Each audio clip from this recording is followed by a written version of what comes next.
Buenos días, qué bueno que están aquí con nosotros. Esto ya es una tradición, ya cuando menos estamos tratando de hacer cuentas desde cuando se empezaron a hacer estas reuniones a partir del Día de Muertos, ya cuando menos, rascándoles, cuando menos 10 años que tienen esto que hacemos aquí. Ha tenido diferentes nombres, pero siempre es alrededor del Día de Muertos de diferentes maneras. Se hacen ponencias, se hacen algunos estudios, se presentan aquí, algunos libros se han presentado alguna vez, se hace un taller de calaveras que vamos a presentar mañana, pero sobre todo quizá lo más importante es que mañana hay al final de las jornadas una tamaliza, que eso es parte de la tradición que no podemos dejar de hacer. Pero entonces nos da mucho gusto, como siempre digo, esta casa es su casa, siéntanlo así y vamos a dar comienzo a estas jornadas funerarias del año 2024. Los dejo aquí con Edeni, nuestro invitado, y pues comenzamos. Muchas gracias.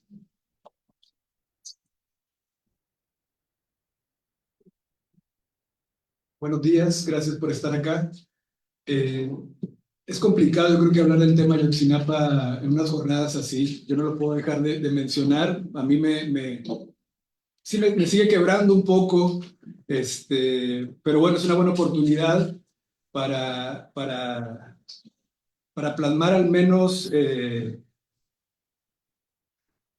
Ahorita van a ver un poco lo que intentamos hacer con Paco, de gestos solidarios en estos 10 años, tanto en el país como en mi caso en Buenos Aires, y dejar un poco todavía o sea, no dejarlo directamente, pero no olvidar un poco los gestos continuos y cotidianos que se hacen por la lucha de la aparición con vida de los 43. Sé que pues, es un poco chocante, a lo mejor pensando en jornadas. Yo ahorita es la primera vez que me toca, viniendo del norte y viviendo tanto en el Cono Sur, toda la parafernalia de muertos me gusta y todo, pero también me descoloca para hablar con un tema como esto. Espero no decir demasiadas barrabasadas y demás, pero bueno.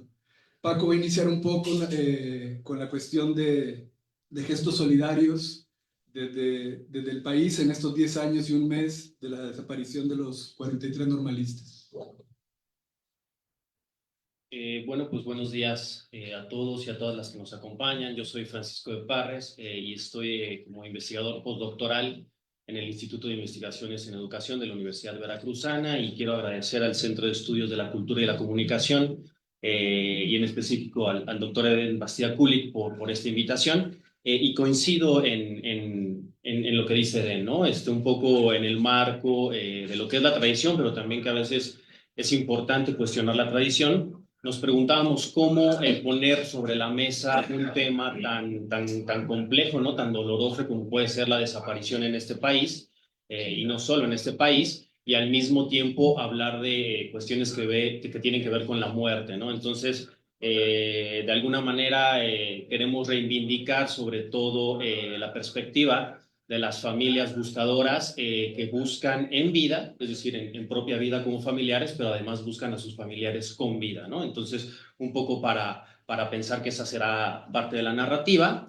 Y yo he intitulado a esta presentación Destellos de la Memoria sobre las artes a los 10 años de Ayotzinapa, y lo que les vengo a presentar un poco más que una problematización, digamos, en términos teóricos, es un recuento más más práctico, más etnográfico, que tiene que ver con temas que he trabajado pues, a lo largo de las investigaciones, que se centran sobre todo en el papel del arte y la política.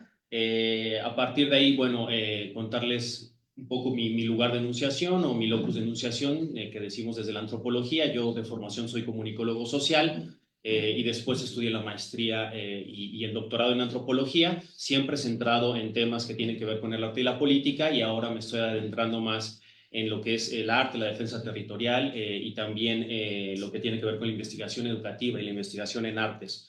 Lo pongo esto como un panorama para que se entienda más o menos desde dónde hablo, y al mismo tiempo soy fotógrafo, que es desde donde yo ubico lo que sería mi conocimiento situado, es decir, cómo trato de acompañar diferentes movimientos sociales a través de la mirada. Y si bien siempre me ha interesado lo artístico, no soy creador, digamos, en términos plásticos, pero sí en términos visuales como fotógrafo y como videoasta. Entonces, también algunas de las imágenes que van a ver a continuación tienen que ver con parte de, digamos, de mi aporte creativo a estas luchas, ¿no?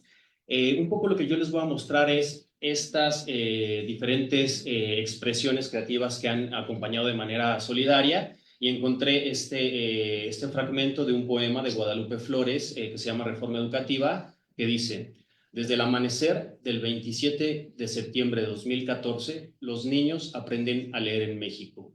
Mi mamá me busca, mi papá pregunta, mis amigos lloran, mis abuelos rezan. Este solo es un fragmento, pero bueno, creo que da un poco el panorama, ¿no? Y el por qué es tan complejo hablar en este sentido o conjuntar lo que es la desaparición forzada al mismo tiempo con una dimensión mortuoria. Esto me hace preguntarme de alguna manera, como artistas, hasta dónde tenemos una cierta, podríamos llamarle, licencia poética, ¿no? Pero al mismo tiempo cuestionarnos también como investigadores e investigadoras cuál es también esa licencia epistémica, ¿no? Que tenemos sobre todo cuando nos interesa tener algún tipo de conocimiento práctico que no solo se dedique a la hermenéutica y al análisis, sino a acompañar este tipo de procesos y sobre todo a la exigencia de justicia, ¿no? Esta, por ejemplo, es una fotografía que apenas se tomó de la marcha por los 10 años de Ayotzinapa, y recupero esta cita de Hortensia López que dice la memoria, pensándolo un poco en términos más teóricos, como plataforma teórica y de acción, moviliza tanto saberes alternativos al conocimiento eurocéntrico como enunciaciones que de otro modo parecerían silenciadas por distintos regímenes de autoridad epistémica y representacional, es decir, del conocimiento, pero también del arte, ¿no?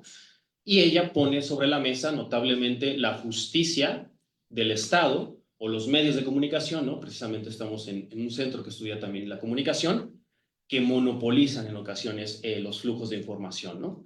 Ahí me gustaría plantear, entonces, pensar la memoria en una dialéctica, ¿no? Es decir, en un ir y venir con el olvido, pero al mismo tiempo pensar que ahí hay elementos en donde está presente el poder. Como lo dice el título de estas jornadas, también ahí estaría involucrada la necropolítica, es decir, las políticas orientadas, sobre todo desde muchas veces los estados, a decidir qué vidas son valiosas y cuáles otras no. Hace poco, en los 10 años, Paula Mónaco Felipe, que también es hija de desaparecidos en Argentina, planteaba en una entrevista qué hubiera pasado si los 43 normalistas de Ayotzinapa hubieran sido estudiantes de clase media o de clase alta de la Ciudad de México, ¿no? Del centro de la ciudad, ¿no? No hay que dejar de pensar estos elementos étnicos, raciales, pero también de clase, que están inmersos en la desaparición de los muchachos de Ayotzinapa, es decir, eran jóvenes empobrecidos, jóvenes racializados, pertenecientes probablemente, aunque aculturados, a algún pueblo originario, y esas características pues además alimentan la impunidad. Evidentemente recuperamos, por lo menos desde la perspectiva que estoy planteando, necropolítica desde la noción del filósofo camerunés Achille Mbembe. Y aquí pongo esta dialéctica entre la memoria y el olvido, pensando en que el poder también actúa para, de alguna manera, orientarnos hacia qué se decide recordar y qué se decide olvidar. Sin embargo, si pensamos la memoria en una definición muy básica, esta tendría algunos procesos, ¿no? Una, como mecanismo de adquisición, es decir, como mecanismo de acumulación de información. Otra, de almacenamiento, ¿no? ¿Cuáles son nuestros recuerdos? Pero también de evocación. Y la evocación es lo que más me importa, porque esta evocación tiene continua plasticidad. Es decir, el arte nos permite resignificar también eventos que parecerían estar en el pasado, pero que se pueden también hacer y proyectar en el futuro con una significación distinta. Esta plasticidad, por lo menos en términos socioculturales, el poder, como decía, va a estar implicado en qué se recuerda y en qué se olvida.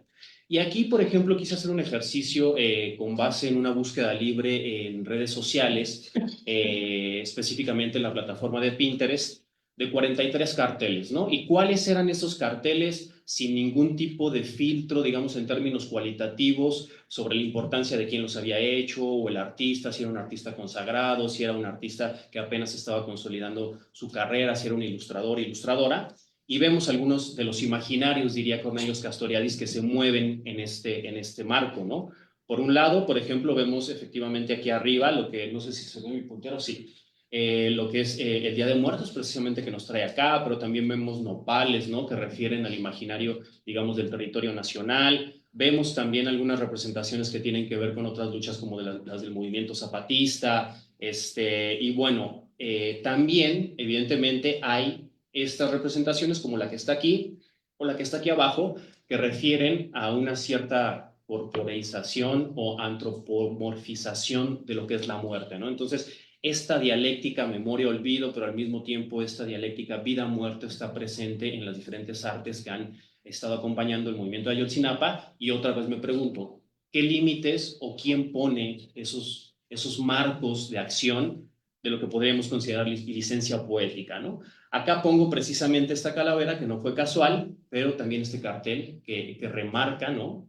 El Vivos, después México y los 3 puntos, ¿no? Y pongo 43 carteles pensando en que ojalá no tengamos que hacer más carteles de Ayotzinapa, ¿no? O de otro tipo de eventos dolorosos para el país, ¿no? Pero eso sigue siendo una incógnita.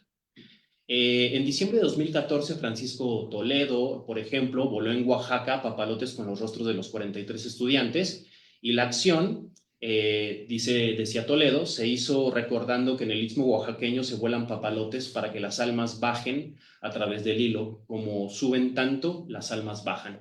Y el Star Nepantla, no es como se llama la pieza, eso yo lo puse acá para poner algunos elementos de discusión, que la noción de Nepantla en la cultura nahua es lo que podríamos, digamos, traducir, sí, evidentemente desde una visión occidental y eurocéntrica, lo más cercano a lo que sería el limbo en la cultura judio-cristiana, es decir, no es ni el cielo ni es el infierno, ¿no? Es decir, no se está aquí, pero tampoco se está allá, ¿no?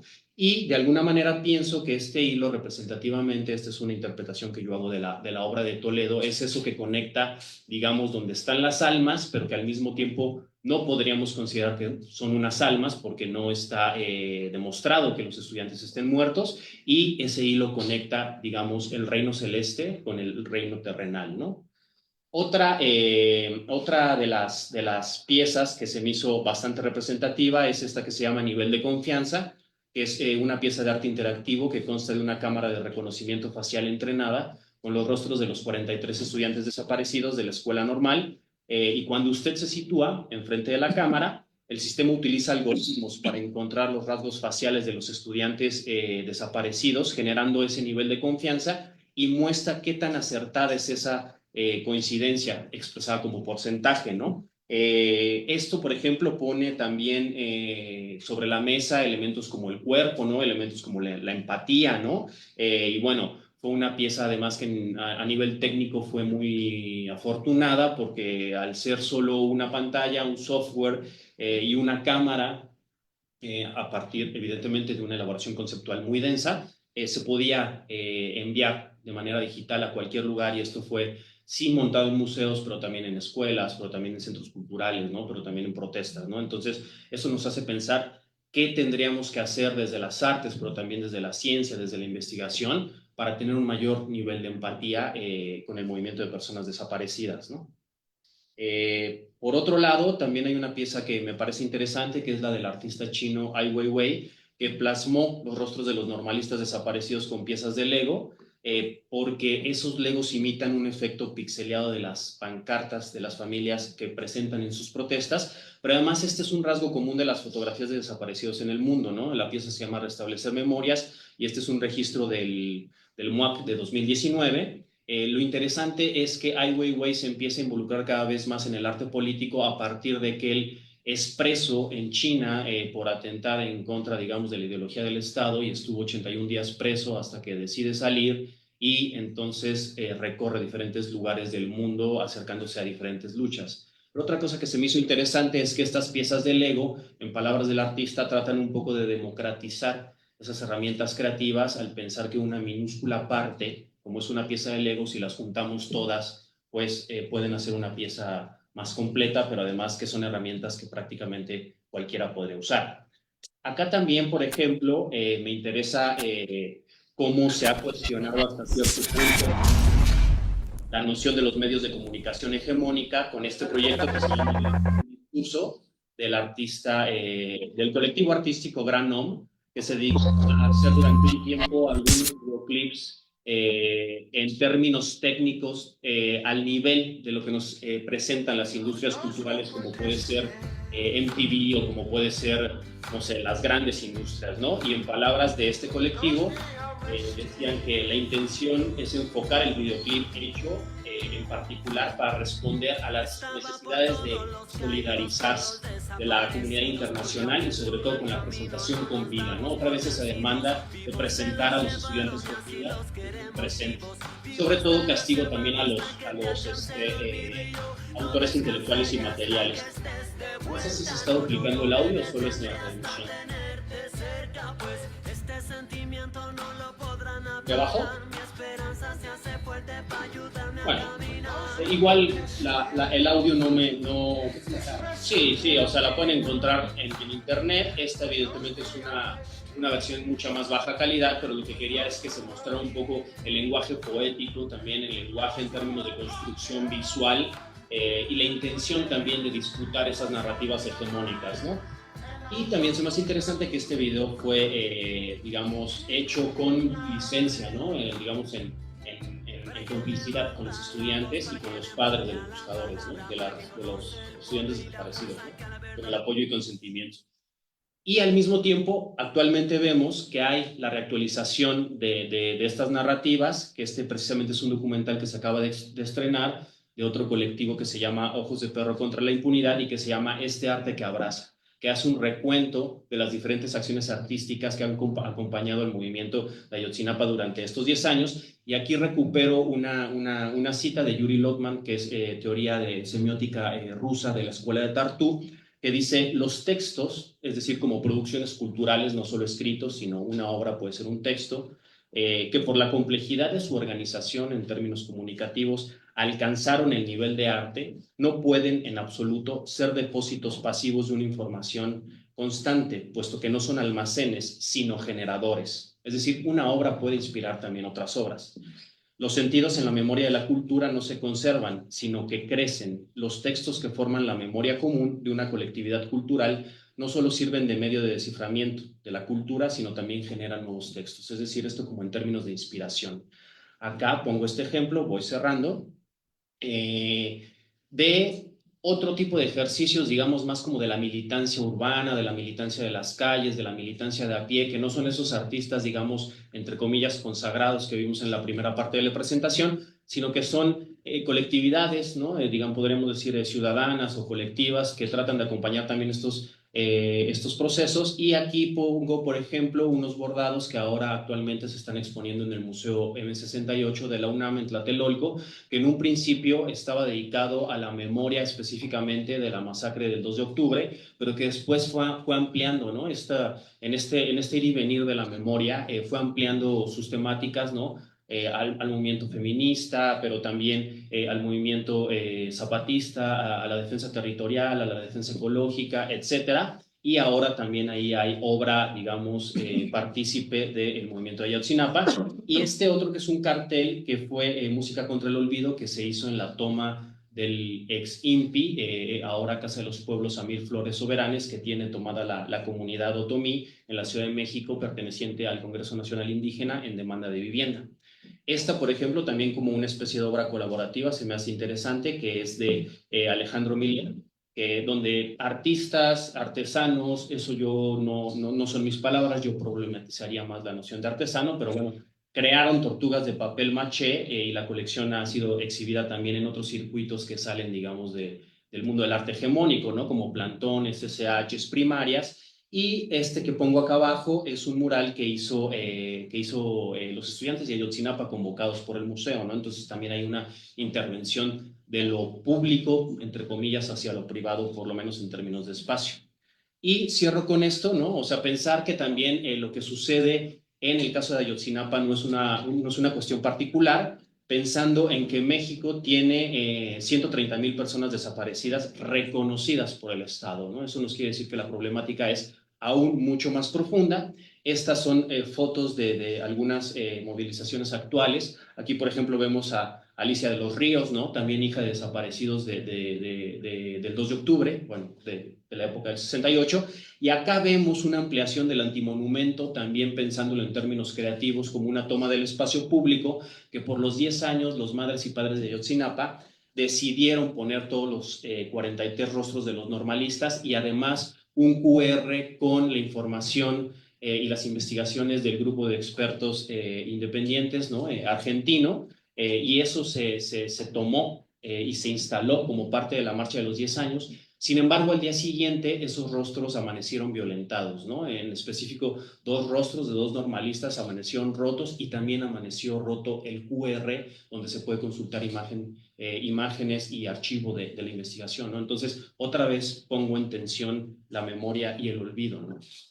Y por otro lado, también situarlo en el caso de Veracruz. Estas fotografías también, digamos, son parte de mi exploración creativa, con algunas colectivas de madres buscadoras, específicamente aquí en la ciudad de Jalapa, pero pensemos qué pasa también interno a nivel de problemática, que solo en el Estado hay más de 30 colectivas de búsqueda, ¿no? Esto nos habla no solo de la magnitud del problema, sino también de que al interior pues hay muchas pugnas y por lo menos 12,000 personas desaparecidas, que además no es una cifra actualizada. Estos son algunos retratos que hicimos y lo que me parece más interesante fue este Bajo Puente, que fue un mural que se hizo durante 3 días, donde dice: hijo, te quiero abrazar y decirte cuánto te amo, ¿no? Entonces eso fue también de alguna manera un acto de sanación colectiva, ¿no? Estos son algunos de las personas que buscan a sus familiares específicamente aquí en Jalapa, ni siquiera en Veracruz.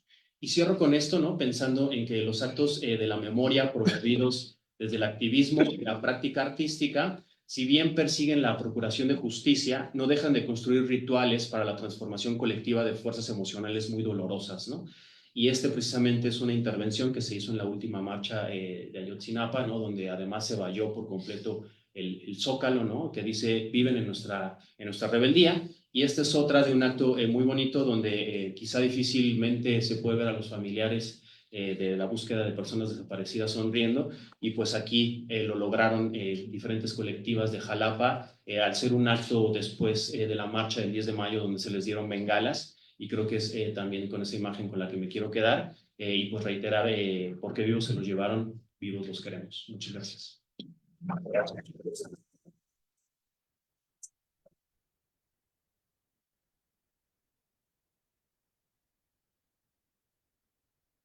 Bueno, en mi caso, con esta confusión que les contaba hace rato de cómo encarar el tema de Ayotzinapa, yo inicialmente planteaba la narración de una experiencia solidaria desde Buenos Aires con el tema Ayotzinapa, pero ayer en la noche se me hace importante hacer una especie como de bagaje de la continuidad de la insistencia que en muchos espacios del mundo, en este caso me voy a enfocar en Buenos Aires por la cercanía que tengo allá y la experiencia que me tocó con esos colectivos, para hacer una especie de recuento de los, a lo mejor un poco ligado en unas situaciones, en otro distanciado, de formas estético-políticas desde la calle en relación a gestos o visualidades solidarias con este tema de los 43. Para mí es importante a lo mejor algo muy simple y marcar la diferencia inicial que a veces siento que se mete en un costal de las experiencias estético-políticas de los artistas, como en los casos que mencionaba Paco inicialmente. O sea, no es lo mismo que Toledo o Ai Weiwei trabajen el tema Ayotzinapa, a que se trabaje desde las calles con ciertas estéticas de precarización, de elementos, de materialidades, otro tipo de cuestionamientos. Entonces, lo interesante a mí en el caso de Buenos Aires, y que también en todo el recorrido que voy haciendo intentaré entrecruzarlo, es estar en un contexto que ya tenía una tradición larga de acciones estético-políticas con el tema de desaparecidos, y cómo los colectivos o los artistas, tanto migrantes como argentinos, trabajábamos el tema Ayotzinapa desde allá, sin hacer réplicas o copy-paste de las acciones que ya estaban establecidas. Y eso lo interesante era que se daba en diálogo, obviamente por la cercanía, en diálogo con Madres de Plaza de Mayo, con colectivos de detenidos desaparecidos, con los familiares de Ayotzinapa cuando fueron, porque también las 2 veces que fueron, dialogar con ellos de, a ver, estamos lejos, cómo se generan los gestos solidarios, van marcando un poco el parteaguas, o en mi caso claramente con líneas estéticas, como según yo, claras, se rompen totalmente. Entonces empieza a entrar el rollo comunicacional que antes yo no lo tenía muy presente, de cómo generar acciones desde la lejanía para generar un poco de revuelco a nivel de difusión, una palabra que yo no usaba y que ellos me la repetían puntualmente, pero bueno, a ver, esa acción que van a hacer en calle, cómo se difunde en el país. Entonces, yo creo que son como una especie de este recorrido, que no son todas, que son algunas selecciones, intentan un poco marcar esas cercanías, esas lejanías también idiosincráticas, y ahí les voy a ir contando un poco por dónde va. La idea también de internacionalismo a mí se me hace importante porque por más que lo platicábamos ayer con Paco, de que yo los primeros acercamientos que tengo con la noción de arte y política muy joven era la idea de colectivos artísticos, no de la militancia, que trabajaban tanto en México como en Latinoamérica con las luchas en todo el contexto continental. Exposiciones por El Salvador, exposiciones por Nicaragua, por Cuba. Y siempre mi pregunta desde chavo, desde los 90, era qué pasó con nuestra generación noventera, que la cuestión del internacionalismo se perdió o quedó en ciertos parámetros muy de ciertos pensamientos políticos, ideologías concretas, ideologías que reivindican el internacionalismo. Me di cuenta, y ahí entra el tema también 2014 Ayotzinapa, que claramente el zapatismo a nivel global marca una línea de internacionalización con el EZ en todos lados. En Buenos Aires claramente era un ejemplo de eso, pero que a la vez era muy extraño para mí ver que había una especie de rotación con conciencia internacionalista, de que artistas hacían una exposición por el zapatismo, después pasaban a hacer otra parecer, en ese momento yo lo criticaba porque decía, no, esto parece una especie de pimponeo de militancia. Llegabas a una asamblea y te decían, ¿de qué colectivo eres? Y decías como 10. Soy del grupo de internacionalistas zapatistas, y aparte soy de agua por mi, no sé dónde, agua pasa por mi casa, y era un cambio abrupto de ciertos bloques políticos, a lo mejor a lo que uno estaba acostumbrado. Pero para mí ese fue el primer como gesto de pensar como que en ese, sí, que no lo tengo muy claro de dónde proviene, pero de ese germen internacionalista. Entonces, en 2014, por más que ya había una especie de organización de colectivos migrantes, colectivos argentinos, el 27, el 28 de septiembre se convoca, y quería mostrarles un video que no es exactamente, son unos meses posterior, pero es ya una especie de... Hoy refrendamos nuestro compromiso de lucha con el pueblo mexicano, y desde nuestro territorio le hemos exigido al gobierno argentino que rompa relaciones con el gobierno mexicano, que a todas luces está instrumentando violaciones a los derechos humanos.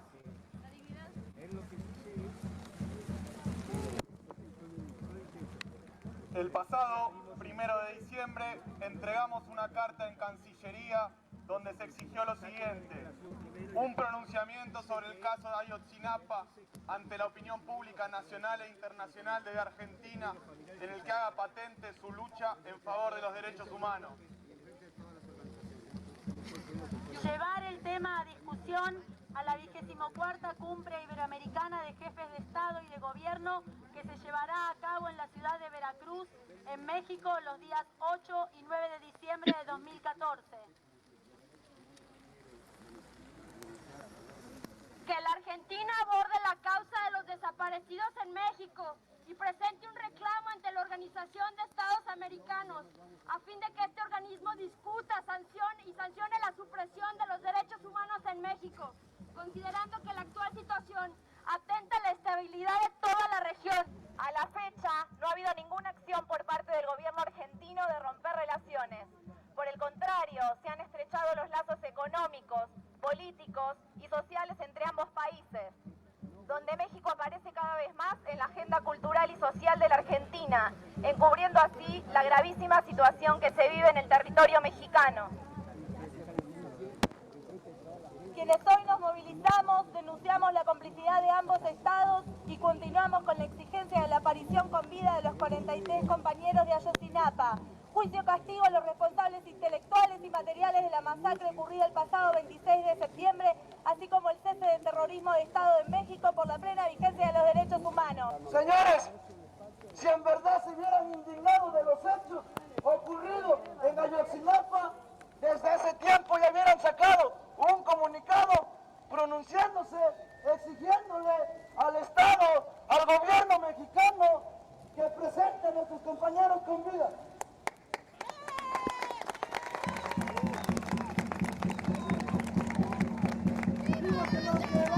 Tanto un poco era mostrar que todas estas acciones que voy a narrar no salen de contextos netamente artísticos y sueltos. O sea, todas esas organizaciones que están ahí presentes, durante un par de años fue como un bloque sólido de las discusiones estéticas, que es ahí un poco, yo no quiero narrar siempre, siento que un error a veces cuando se dialogan acciones estético-políticas es pensar la armonía entre la militancia y planteamientos estéticos cuando a veces pasa que está muy dividido. Es casi, yo siempre me burlo de los artistas, hagan sus dibujitos de colores para Ayotzinapa, hagan sus performances y los demás tomamos el micrófono y el gusto por el megáfono. Pero aquí lo interesante es la primera visita que hacen tanto familiares como un normalista a Buenos Aires. Y aquí esta foto para mí es importante ahora que estoy pensando en esa genealogía de las acciones desde el sur, donde obviamente en ese momento no lo teníamos muy reflexionado, pero era la idea del escrache, que se ha vuelto tan común, bueno, históricamente es potente, pero que en otros contextos a lo mejor no la tenemos tan fresca. Este es un escrache que se le hace a 3 días de la desaparición de los normalistas. Este es el embajador del momento mexicano, una facultad, un auditorio muy parecido a esto, era, lo recuerdo, en la Universidad de Buenos Aires. Un grupo de 10, 15 personas, vamos, este compañero mexicano, el Malandrín, que es alguien que ha estado accionando con el tema Ayotzinapa desde, es un paisano de Pachuca, pero que vivió muchos años en México. Simplemente, o sea, fue una acción decidida colectivamente, pero lo que hace, y ahí entra un poco en los debates de procesos comunicacionales, es escrachar y hacerle una manita de puerco al embajador. O sea, eso no está el registro como tal, pero es que generó mucha controversia, estuvo detenido un día, algo así, porque era simplemente le hace una manita de puerco. Tenemos muy claro que, y por decisión de los colectivos argentinos, es que tomar una foto de un luchador rosado mexicano con el embajador generaría un cierto debate al interior como del tema, de los periódicos nacionales. Entonces ahí la idea de escrache, por eso voy ahí entretejiendo, es importante la idea de algo que performáticamente puede sonar muy común, un luchador rosado en cualquier marcha en el país o en el extranjero.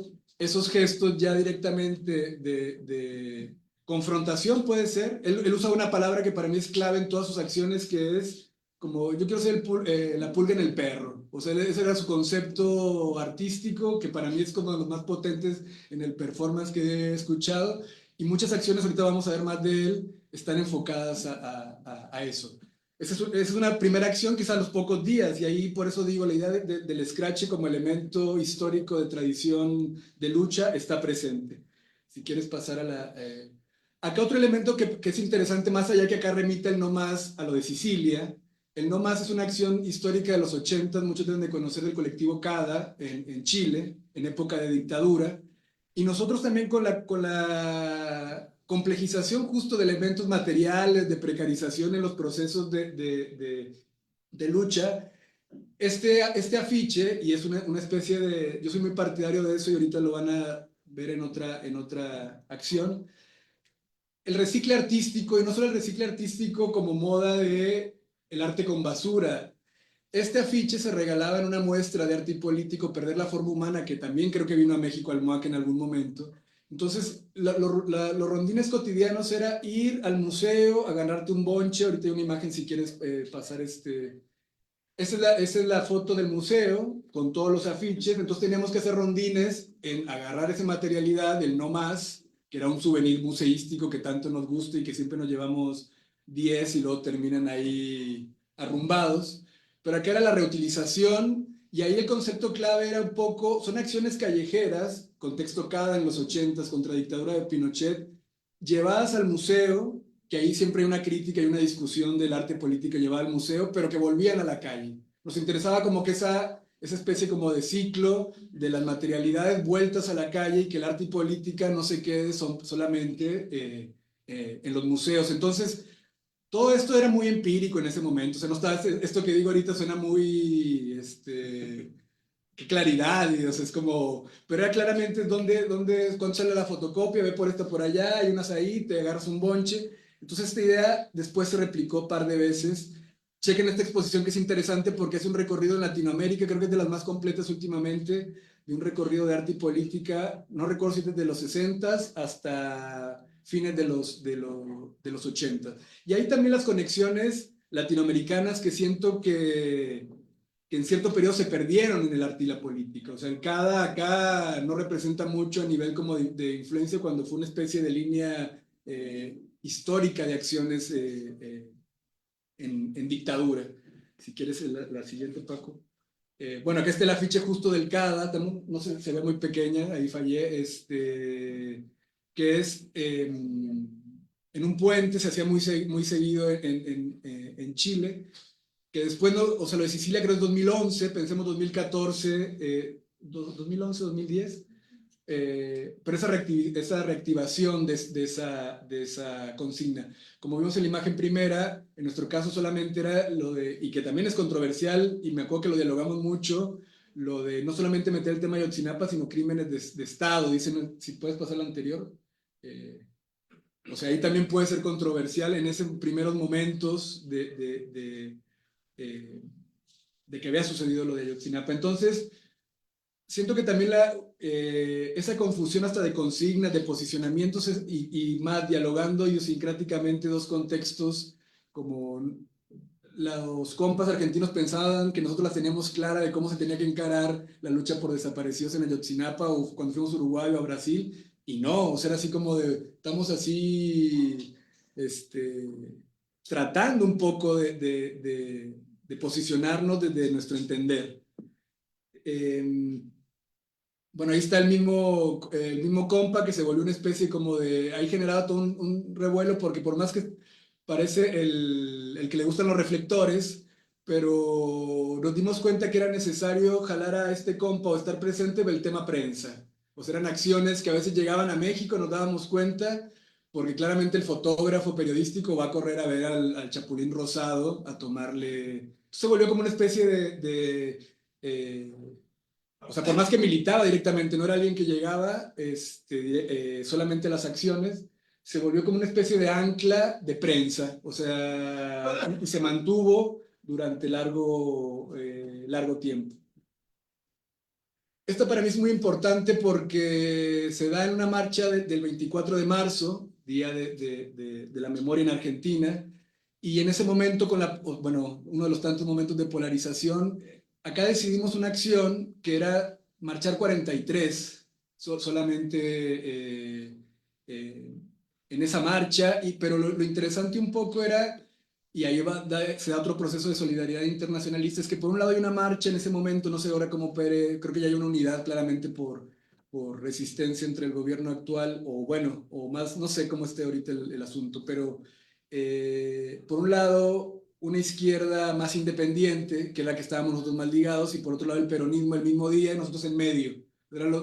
A los mexas los dejamos ponerse en medio, y para mí lo interesante es ir escuchando las reacciones de cada uno de los imaginarios políticos en Argentina. Más allá de la decisión de marchar 43, que fue una decisión colectiva, de marchar con esa máscara, que ahí hacíamos una especie de guiño a una marcha histórica de los 80s en Argentina, si quieres esta, que se dio en los 80, o sea, ya en democracia, pero que un poco replicaban lo mismo. Entonces ahí un poco también eran nuestras ideas de fusiones idiosincráticas, o sea, más allá de réplicas directas, era como le digo ahorita sí, tampoco lo tengo muy conceptualizado, pero no era tampoco un ejemplo. Siempre nos opusimos a hacer el siluetazo, que muchos deben de conocer el siluetazo, que era una acción que se hacía en Argentina también en los 80s por los desaparecidos, porque sentíamos que tenía que haber una especie como de guiños puntuales, pero no de réplicas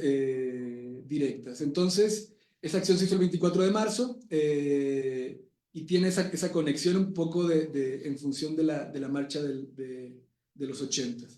En esa misma marcha vuelve acá el camarada, el chavo de Rosado, que acá es lo interesante, es que y ese es un tipo para mí de acción importante más allá de la marcha, que él mucho tiempo anduvo así por las calles de Buenos Aires, repartiendo volantes y accionando y demás. Siempre con el rosa, ese es ¿cómo le podemos llamar? Su distintivo, su detonante estético, y te lo narra decir Chapulín Rosa. Bueno, no, ahorita no, el Chapulín no ha salido, pero a mí se me hace interesante eso el paso de la marcha a la acción concreta de accionar en el diario. Lleva una conexión ahí mucho con la insistencia también, o sea, es como que siento que claramente eso es el aprendizaje que se tiene a colectivos de madres, en cualquier zona del mundo, y en las acciones estéticas yo soy muy partidario de esa insistencia, y ahorita a 10 años también es como parecen acciones que ya pasaron y hay que renovarlas, pero es una especie como de continuidad. Entonces en este caso, esa se hizo el mismo día, el 24 de marzo, pensemos en ese contexto Acá eso también es importante en el sentido de, más allá ya no le voy a poner tanta atención a los trajes y demás, pero esta es una marcha muy multitudinaria que se hace cuando van los familiares, ese video que vimos, que se marcha desde el Obelisco hasta Cancillería, y ahí es un primer diálogo con los familiares de formas de accionar. A mí se me hace interesante plantearles como que esa primera discusión que se dio, que los familiares no querían ir a cuestiones gubernamentales en Argentina, y que era para nosotros como mexicanos era como claro en el sentido, y lo decían así como muy los corbatudos en México son igual que los corbatudos en Argentina, no queremos ir a dialogar con ellos. Los colectivos argentinos más acostumbrados al diálogo como con capas de gobierno, decían, no, es importante que vayan. Se dio toda una negociación ahí larga y extensa de días y demás. Se decide ir a Cancillería, que es el video que vimos anteriormente, a exigir, porque aparte por un lado era el gobierno de Cristina Kirchner viniendo a México y posicionándose un poco, o sea, alianzas con Peña Nieto, y allá no querer recibir a familiares, las mismas madres divididas, vino Eve de Bonafini a México y se reúne con familiares, va familiar de Ayotzinapa a Buenos Aires queriéndose reunir con Eve, y Eve les dice, me puedo reunir con ustedes en México, pero no en Argentina. Entonces todas esas discusiones también entraban en el sentido de qué tipo de acciones se pueden dar. Y aquí lo interesante, sí que la siguiente, es que esa es la comitiva que entra a dialogar con Cancillería, y el Chapulín entra. O sea, el Chapulín va como comisionado también de la delegación mexicana a dialogar. Algo que no tengo registro, pero que era muy interesante a nivel de análisis, era la posibilidad del Chapulín de la impunidad de golpear a los policías con su chipote chillón, o el pedido de los policías dale Chapulín, dale, y era una especie de impunidad de desquite, decir, obviamente él decía, qué ganas me dan de darles con otro artefacto, pero era su única posibilidad de salida. Entonces, el Chapulín como tal a mí se me hace interesante en la noción como de cultura popular, más allá de eso salió en proceso, hubo discusiones, nos llevan discusiones desde México de cómo se atreven a reivindicar al nefasto de Gómez Bolaños y toda su... Pero acá en ese sentido era claro porque el germen popular que en Sudamérica tiene el Chavo generaba otras activaciones políticas que eran innegables. O sea, hasta llegamos a pensar cuando él daba volantes, la atención que ponía la gente a llegar, el militante clásico estigmatizado a darle un periodiquito, no funcionaba. Entonces, pongo el caso del Chapulín no tanto como por folclorizarlo, sino por el germen de lo popular y el impacto que tuvo en esas acciones iniciales que se hicieron. Y acá otra cuestión importante es el Gauchito Gil, que también en esas discusiones de lo popular que teníamos en aquel momento, el Gauchito Gil, no sé si está santificado y ahí me voy a perder y voy a quedar mal, pero sí. Pero bueno, es una figura importante en la cultura popular argentina, o sea, en el norte, pero ya con extensión territorial, que alguna vez cuando los colectivos más populares se acercaban a acompañar a Ayotzinapa, digo, las organizaciones argentinas, nos empezaban a hablar del gauchito, conocíamos, pero nos incitaban a ir a hacer altares con el gauchito el día de su aniversario. Entonces también como acción, un poco no de difusión, pero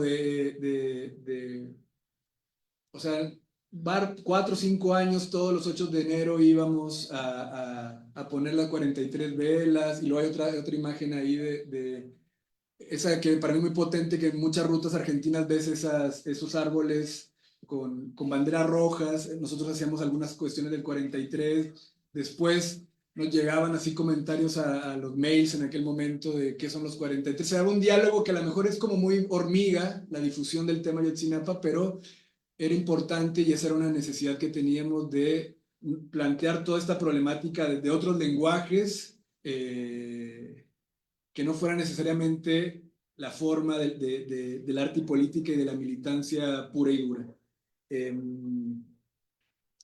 También acá fue una especie, en aquel momento, los primeros meses de controversia. Algo importante decir es que siempre recibíamos regaños desde México de que qué estábamos haciendo. O sea, era así como porque la frase, la consigna es el Estado. O sea, en esos primeros no puedes, digo, fue el Estado, no puedes poner es. Entonces, o lo del Chapulín, o Entonces era como una especie decidimos un poco hasta deslindarnos un poco de lo que sucedía acá, no, o sea, estar atentos, pero no tampoco, porque claramente aquí la potencia de la organización, o las marchas, o los artistas, era allá pensemos, éramos 30 gatos locos haciendo acciones que nos dábamos cuenta que esas las hacíamos de llegar a Embajada 3 y hacer eso, y eran acciones como más espontáneas, sorpresas, disruptivas, no con la masividad, aunque hay algunas que como mostraron que sí, pero era un poco intentar generar nuestra estética en solidaridad con los 43. Acá entro puntualmente a la calle México, que por más que es una calle que curiosamente se ha intervenido históricamente, en ese momento yo recuerdo, y ahí saco un poco de las acciones colectivas primero y después se vuelven a hacer acciones colectivas. Yo vivía muy cerca de la calle México, y en un momento me di cuenta que la calle México eran 43 esquinas. O sea, era así como al 4300, los que conocen Buenos Aires ven que está muy organizada la numeración. Entonces en un momento me doy cuenta que vivo casi al final de la calle México, en el 4300, México y Avenida La Plata, y decido empezar a accionar inicialmente pegando el rostro de manera individual. Era un recorrido largo, 2-3 horas, como que ir pegando uno por esquina. Y después fue una propuesta que se hizo directamente a los colectivos y que le hicimos mucho tiempo. Acá ya tanto primero la pegatina, que se ha vuelto tradicional, ay, se me fue ¿cómo le llaman ahora? Señalética. Como la reseñalética o la reseñalética, dejemos, de las calles, pero ahí era una especie de acciones cotidianas, era como una especie, sentíamos como de accionar constante en la calle México de diferentes acciones, y ahí nos interesaba porque nos dábamos cuenta que las acciones en el Obelisco, en la Embajada, se volvían también un poco ya cuadradas, insignificantes de potencia. Si quieres continuar. Entonces eran ya brigadas que se hacían continuamente con el tema de rostros,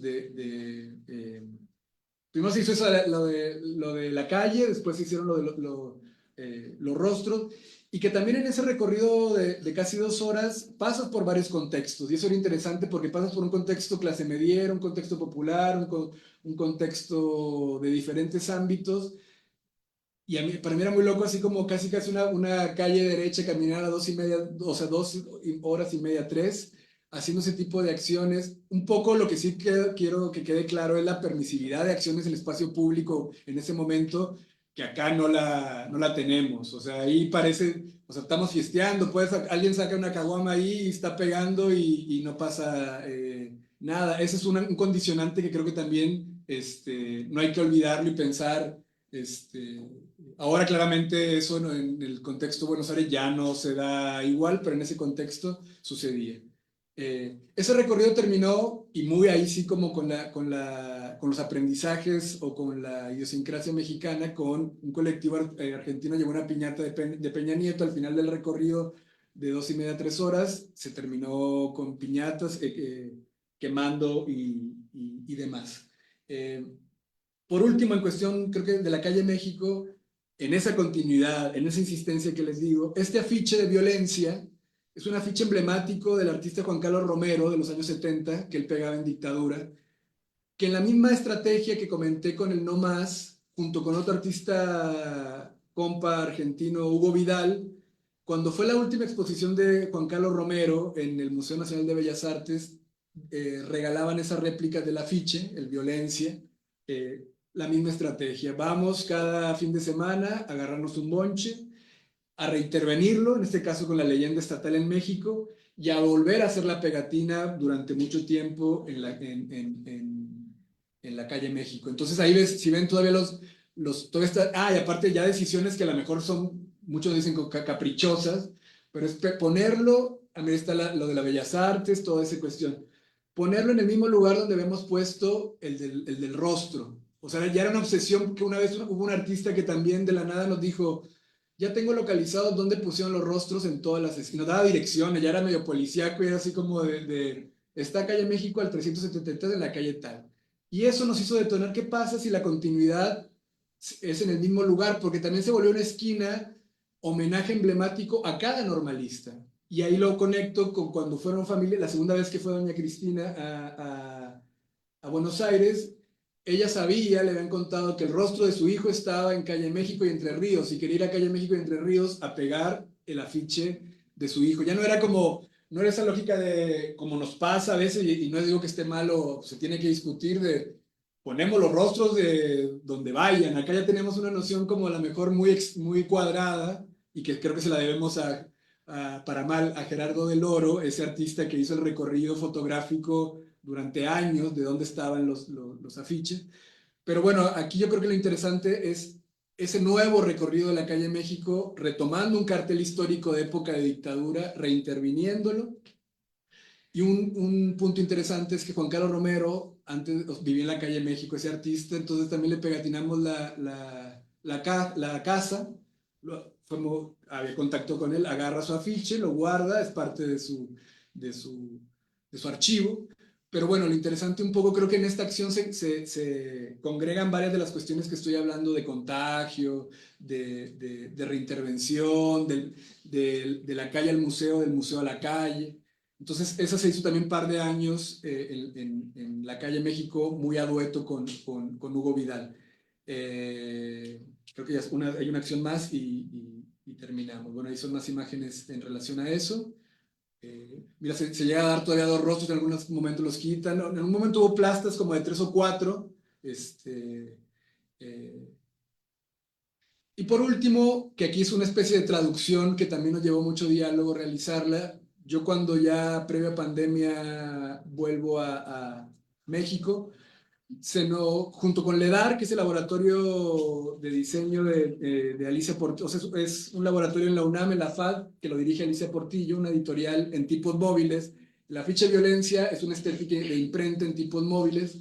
Decidimos un poco sacar una especie de traducción de la acción de la calle México a formato editorial. Y eso tiene que ver, y a veces controversial en los ámbitos de arte y política cuando lo planteo, de que yo me daba cuenta que, al menos a mi llegada a México, el circuito del mundo del arte y de la gráfica, había lana. O sea, era así como que se vendía gráfica. y era una especie de traducción. Yo decía, es la primera vez, se puede hacer una traducción, o sea, veníamos haciendo traducciones simbólicas o solidaridad simbólica en el contexto Buenos Aires con el tema Ayotzinapa, pero ¿qué pasaba cuando veíamos que había también muchas acciones? Que lo importante también era generar recursos para luchas puntuales. Entonces, esa traducción de la acción, sacamos una serie de libros que simplemente, y puede sonar a lo mejor me hago el harakiri público, la intención era esa, como que generar recursos para familiares y donaciones, o sea, como que, porque también nos damos cuenta que en el contexto de ese militante la idea de donación siempre era como una palabra, o sea, como medio tenebrosa, o sea, era dona a la gente, donan los progres con lana, cómo generar obra en función de las donaciones. Y eso fue una decisión controversial, o sea, no la tuvimos clara ni fue así como, pero que se hizo. Y acá es un libro de artista de Hugo y mío, que viene el registro de todas las acciones, de la calle, o sea, de 43 esquinas, con un texto también impreso en tipos móviles. Entonces, justo por la técnica de imprenta, se hicieron 100 ejemplares nada más, y que se mandan 50 a Argentina, 50 a México. Esa es otra discusión que a lo mejor parece intrascendente, pero es la discusión, no se pueden ir a Argentina 50 porque ya no se van a vender a lo mismo que se venden en México. O sea, era como que, quédate 80 acá y solo manda 20 allá porque acá se pueden vender mejor. Entonces, todo ese tipo de cosas que a lo mejor son de la sobremesa, era interesante. Son formatos postales. Acá hay un guiño que para mí es un poco, que también generó controversia cuando lo decidimos hacer, de una decisión de Alicia de poner esa crucecita con Alexander Mora Venancio, que se consultó con familiares, como que estuvieron, como que no hubo problema en ese momento, pero bueno, también ahí después hemos tenido también otro tipo de versiones o reclamos de no, esa crucecita no debe ir ahí, pero lo pongo como justo los riesgos o atrevimientos y va ligado con lo que decía Paco, que de las cuestiones estéticas pueden existir o no, porque si no también siento que también una especie como más allá de la colaboración puntual con los movimientos sociales o con los colectivos de familiares, los atrevimientos creo que son necesarios en ese como especie como de agitar el avispero para la posibilidad como de diálogo más continuo. Y creo que es todo, ¿verdad? Entonces, a grandes rasgos es esa la experiencia, que un poco la idea es empezar a generar, o sea, a tener una especie de genealogía de esas acciones solidarias desde el Cono Sur. Y bueno, no me extiendo más para ver si podemos dialogar un poco, sería interesante si tienen alguna pregunta o algo puntual que mencionar.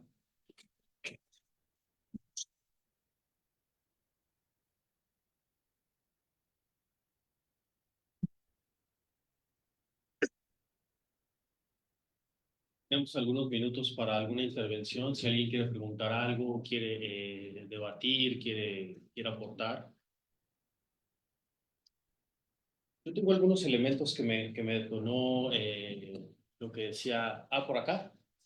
Adelante, por favor. Sí.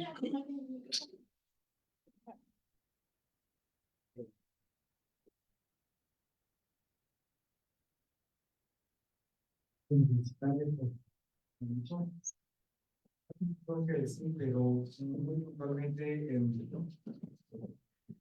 ahora Ayotzinapa ya tiene una etiqueta, ya lo tenemos colocado en un instante de memoria, y creo que es muy importante recordar el impacto, la sorpresa de aquellos primeros días, y que además fue a nivel global, muy especialmente en el ámbito universitario internacional. De hecho, cuando pude explicar a la gente en cualquier otra universidad qué era lo que había pasado, que era demasiado inaudito. En ese sentido, creo que muchas de las acciones que hacen estaban en esa lógica. Creo, no lo sé, yo estaba aquí, estaba afuera, entonces también veía todas estas cosas que había afuera. No sé qué tanto en México, en el ámbito universitario, se alcanzaba a ver el impacto que estaba teniendo esto fuera, especialmente en muchos lugares. También pensar que fuera de México, en Estados Unidos, en América Latina, en Europa, los colectivos zapatistas, por ejemplo, cuando aquí el movimiento prácticamente ya no era tema de noticia, seguía con fuerte presencia, siguió por lo menos 10 años. Y entonces, esto se unió con, lo de Ayotzinapa se unió con lo de Chiapas, con lo que quedaba ahí, fueron como unas cenizas que encendieron de nuevo el fuego. Y tengo la impresión de que nunca, igual que nos pasa con las figuras mediáticas, que estamos muy diferenciados con ellas, no vemos el impacto que tienen y también tenemos nuestra etiqueta, como con el Chavo. Yo creo que sería muy importante recordar el impacto que ha tenido América Latina. Pensaba ahora en Capusotto, que también utiliza el Chavo del Ocho, ¿no? Ya ojalá puedan compartir un poco de esto. Y esta situación muy peculiar de que aquí ya está vetado para los movimientos sociales y cómo fue reutilizado de una manera tremendamente efectiva y efectiva. Y luego creo que la pregunta que hacía Francisco sobre cómo es la memoria para la militancia. Es una memoria diferente. Entonces mi pregunta sería, bueno, ¿en qué se diferencia? Porque siempre pueden hablar, reflexionar sobre los conflictos que eventualmente pueda haber entre la memoria de ese público en general que va hasta el final no politizado, claro, que a lo mejor sí quería volar del Chavo, claro, y era lo que realmente lo movía. Sí. ¿Cómo es fuera del país esos dos tipos de personas que podían no asistir necesariamente a los eventos, sino pasar por ahí? Entonces, ¿de qué manera se daba? Algunas personas se detenían, entraron en conflicto algunos militantes con otras personas. Claro. Vas. Si quieres contestarle afuera y luego tú le das la mano. Bueno, es interesante porque creo que lo del Chavos, obviamente también en Argentina generó con la militancia tradicional, generó ruido, claramente cuando lo veían llegar ahí con sus mallitas, que el traje más lo dejó por ahí lo tengo, si alguien lo quiere, ahí está el trajecito, antes de irse de Buenos Aires nos lo dejó guardado y eso, y es así como una especie de, ahí les va el arma, por si quieren continuar. Yo me lo probé, no me quedó, o sea, es como una especie de ya me verán por Jalapa la mejor vestido de Chavo Rosa, porque aparte él un poco lo que activaba era la noción con el cotidiano más allá de Ayotzinapa, y ahí va lo interesante, era el diálogo, o sea, era como una especie de ancla de diálogo en general, porque primero había ataques homofóbicos también contra el Chavo, porque Chavo es rojo, no es rosado, y empezaban y se empezaba a generar un poco el diálogo. Entonces creo que ahí lo interesante es esa como conexión a nivel de diálogo, y es una crítica a la militancia, que a veces no logramos dialogar con nadie, llegamos así a tirar discursos cuadradones, y cuando hacemos acciones juntos con Malandrín, porque no todas eran del Chavo, cuando proyectamos sobre Embajada, parecemos, a mí la figura hasta de los cómicos nacionales la tenemos muy dialogada, porque yo era el Neuras, el malo, el que se iba a pelear con el policía, y el clase mediero que me iban a tirar cierta cuestión, y él era el Malandrín, el que se ganaba a la policía, y nos dejaban como que salir. Hay una canción que es emblemática y creo que puede ayudar a eso, de un grupo Intoxicados, que es un grupo de rock de allá, que hasta tiene una canción de que menciona a todos los países de Latinoamérica y su elemento más importante, no sé, no me acuerdo, de Uruguay tiene el mate, Bolivia tiene la pasta flora, y México tiene lo más grande que hay, Roberto Gómez Bolaños. Entonces, como que para nosotros es así como, no digas eso, pero me daba cuenta que esa conexión, aún la militancia vieja que se oponía inicialmente, le evadía, porque sí entendía un poco la necesidad de otras formas estructurales de diálogo con la población. Y por último, ahorita lo que decía Paco, y es una pregunta que yo creo que de los primeros años tenía, es ¿por qué en Argentina pegó tanto, más allá de la evidencia del tema de desaparecidos? Porque yo me acuerdo también, así como lo que mencionabas de Paula Mónaco, los primeros años también Alberto Híjar decía, la cuestión que se llegaba información acá, o por lo que nos decía, no sé si en el ámbito universitario, esa es una buena pregunta, llegaba información de lo que sucedía internacionalmente. Es más, yo creo que nosotros estábamos más pendientes de lo que pasaba con los colectivos de solidaridad en el mundo que con lo que pasaba en México. O sea, porque claramente teníamos un mismo interés como de la noción de ir a embajadas, de es como, no sé dónde estabas tú, pero también era como que en esa línea de agite. Pero yo creo que lo que se logró trascender es la cuestión justo como sí se logró activar gente por medio de estos personajes que también a mí me sigue costando, nefastodes como el Chapulín. Entonces creo que al menos yo en el mundo de las acciones en espacio público y demás, soy muy partidario de darle vuelco. Yo ya siento que es más poderoso un Chapulín que una danza butó, hablando de los 43, perdón por tengo muchos compas butocas, pero como que esas formas de diálogo creo que son importantes. Varias cosas. Creo que ayer platicábamos y de alguna manera se lograron enlazar las charlas, que era un poco el objetivo inicial como de la colaboración, que no fuera como una charla aquí como aislada. Yo reflexionaría también sobre el poder de la imagen, ¿no? O sea, no olvidemos que no solo la imagen en términos artísticos, sino también la imagen, digamos, desde lo que pueden ser los medios de comunicación no siempre oficiales, es lo que da realmente la vuelta al primer momento de la investigación, porque fue un fotoreportero el que va al basurero de Cocula y logra tomar las fotografías de Tomás Herón junto con gente de la Marina implantando osamentas y restos óseos, ¿no? Para, digamos, sustentar en su momento la llamada verdad histórica, ¿no? Entonces, eso también después se traduce en otra serie de acciones, cuando hay testimonios del fotoreportero que ni siquiera sabía quién era en ese momento Tomás Herón. Pero esto también lo conecto con el caso del Chavo del Ocho, aunque pareciera como disconexo, pero no hay que pensar cómo se ejerce en diferentes niveles el terrorismo de Estado, ¿no? Y esto lo digo porque precisamente, ¿no?, exiliado, ¿no?, en Israel, ahora dentro de las investigaciones también se habla de que algunas de las armas con las que se les disparó y atacó a los estudiantes esa noche precisamente vienen de esta industria de la guerra, ¿no?, hablando de la necropolítica. Y lo toco en el caso del Chavo del Ocho, pensando en que últimamente estaba escuchando una entrevista de Fernando Buenabad, porque precisamente ahora, como en estos términos tan álgidos de militarización en general, pero sobre todo latinoamericana, se va a reactualizar una versión del Chavo del Ocho, ¿no?, y de la vecindad. Y Fernando Buenabad, que es un teórico mexicano que vive en Buenos Aires hace muchos años, que trabaja filosofía, pero también semiótica y comunicación, habla precisamente de la contrainsurgencia a nivel cultural.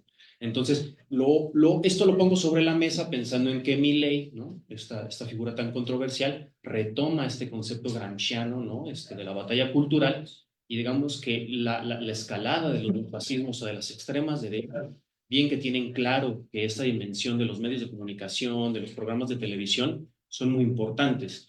Esto lo ligo, otra vez, aunque pareciera desconexo, pero no, entre Estados Unidos y lo que representa también el Comando Sur a nivel latinoamericano, ¿no?, que está presente en más de 31 países y que abarca una superficie de alrededor de 24.9 kilómetros cuadrados. El Comando Sur, pues son todas estas operaciones, ¿no?, que tiene Estados Unidos en la lógica imperial, pensando en que también una de las líneas de investigación pues es el autobús, ¿no?, cargado de cocaína que iba precisamente a Chicago, ¿no? Entonces veamos cómo también están todos estos elementos de la guerra, ¿no?, del poder, ¿no?, de los ejércitos, ¿no?, de la impunidad, pero que también precisamente el arte llega un poco a hacer frente a eso, ¿no?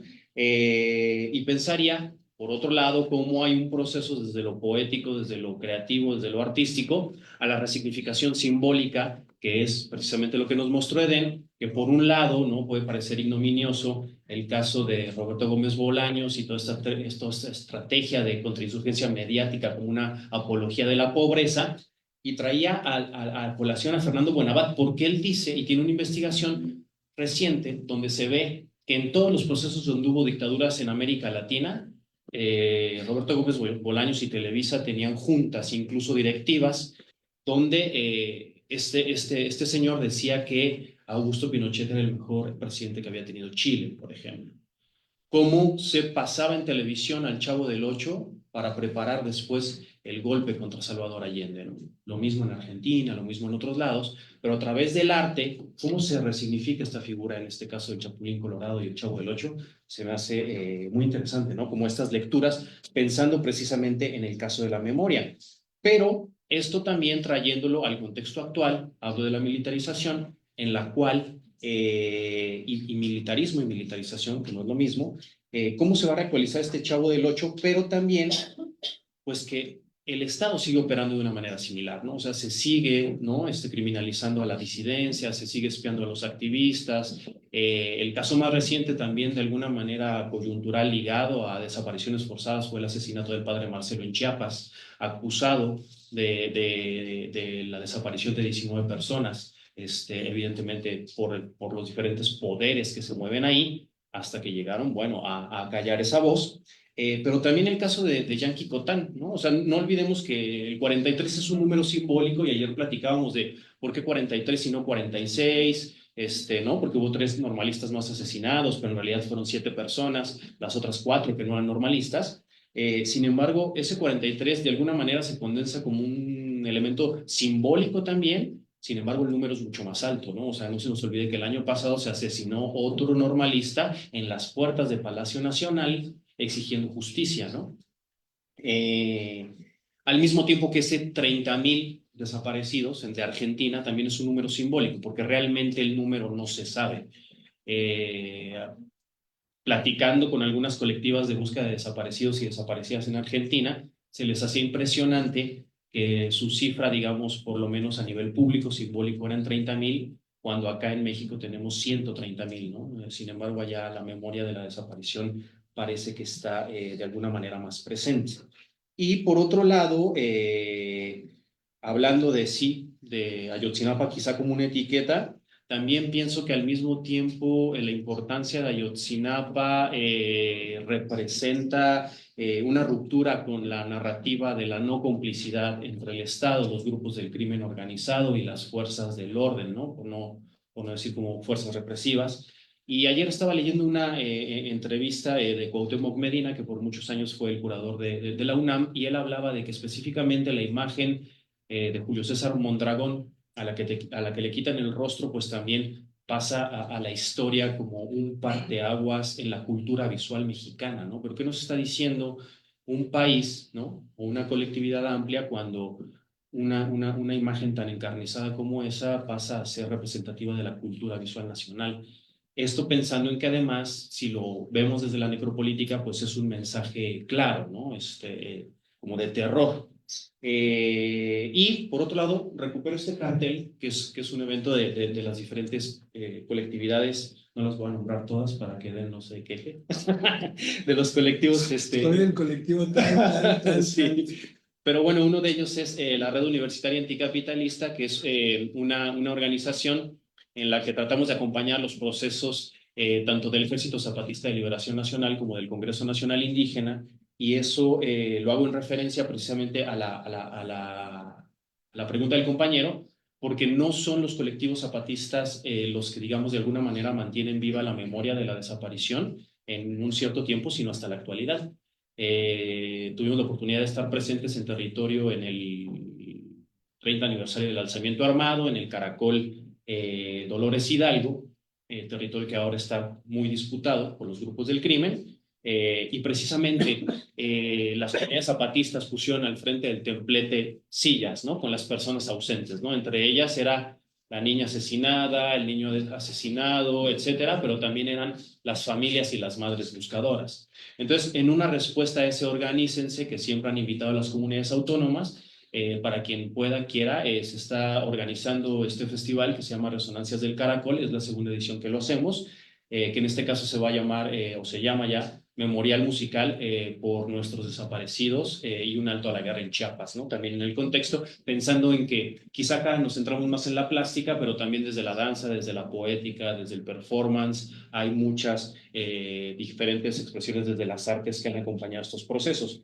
Y la conflictividad también que preguntaba el colega sobre la memoria militante, yo creo que sí es un tema muy complejo y sobre todo me hace pensar en que sobre todo quizá en el movimiento plural, con toda la conflictividad interna que se puede tener del movimiento que busca a sus familiares desaparecidos, la mayoría no son personas que realmente quizá tengan como una tradición militante. Es decir, la mayoría de esas personas se vuelven activistas por buscar a sus familias, ¿no?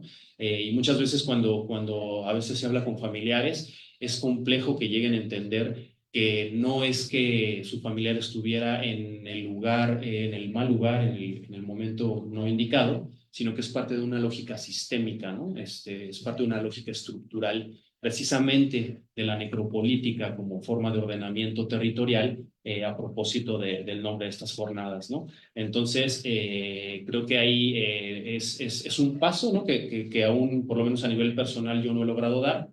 Yo tampoco es que venga de una familia de tradición militante.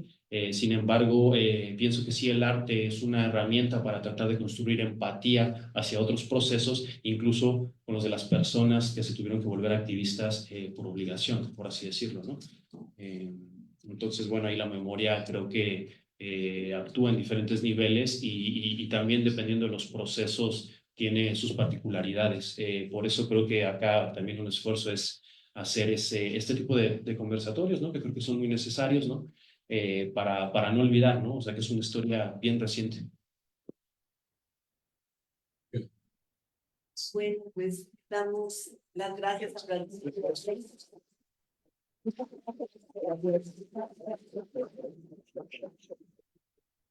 Vamos a continuar ahora con una lectura performativa de los estudiantes de la especialización en promoción de la lectura. Y lo único que les pediríamos es que si nos dan 5 minutos para acomodar aquí el espacio y volver a entrar en unos 5 minutos solamente. Muchas gracias.